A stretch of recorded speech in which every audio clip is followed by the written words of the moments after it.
নমস্কার, আশা করছি তোমরা সকলেই খুব ভালো আছো, সুস্থ আছো। আমরাও তোমাদের ভালোবাসায় অনেকটা ভালো আছি জানো।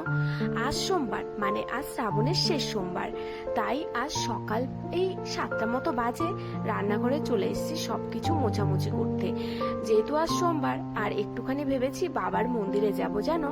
এখানে খুব সুন্দর একটা মন্দির আছে যেখানে বলা হয় অমৃতকুণ্ড, মানে ওই মন্দিরটার নামই হচ্ছে অমৃতকুণ্ড। সে এক বিশাল কাহিনী, অমৃতকুণ্ড হওয়ারও কারণ আছে, সেই কথাটা অন্য একটা ভিডিওর মাধ্যমে তোমাদেরকে বলবো। তো সেখানে সবাই স্নান করে এবং সবাই ওই মন্দিরে ঢোকার আগে ওখান থেকে স্নান করে, মানে সেই পুকুর থেকে স্নান করে তারপর কিন্তু মন্দিরে ঢোকে। সবাই বলে যত পাপ ধাপ আছে ওখানে নাকি স্নান করলে সবকিছু থেকে মুক্তি পাওয়া যায়, আরো মনে নাকি অনেক শান্তি আসে। তো সেটাই আমি জানি, তাই তোমাদেরকেও সেটা বললাম। আজকে বেশি কিছু রান্না করব না, ওই একটু আলু ভাজা আর ভাত করব, আর একটু রুটি, একটু ঘুগনি, এগুলো করে আমরা কিন্তু মন্দিরে নিয়ে যাব, কারণ অনেকটাই তো পথ যেতে হবে। আর তারপর পুজো দেওয়ার পরে ওখানে আর কোনো দোকানপাট নেই, আর বিশেষ করে যেহেতু মেয়েকে নিয়ে যাচ্ছি, তো ওরও তো কিছু খাওয়ার কিছু নিয়ে যেতে হয়, তো সেই জন্য বাড়ি থেকে নিরামিষ কিছু করে নিয়ে যাচ্ছি। মা,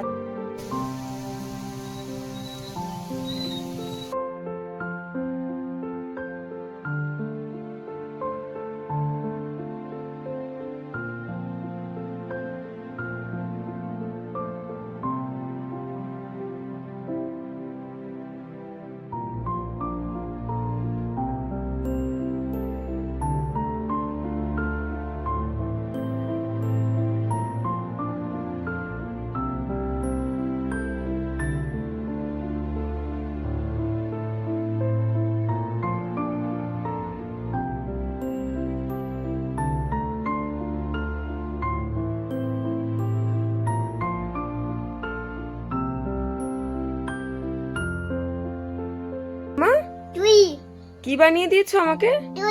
চুড়ি? কই দেখি। দেখো, আটা দিয়ে আমাকে আমার মেয়ে চুড়ি বানিয়ে দিয়েছে। এটা কার কার ইঞ্জিনিয়ার বুদ্ধি একটু বলো। হ্যাঁ, খুলে গেল তো চুড়িটা। হুম,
করতে করতে নাও, তোমাদের সাথে কথা বলতে বলতে কাজ বাজও সবকিছু রেডি হয়ে গেছে। এবার আমার তৈরি হবার পালা।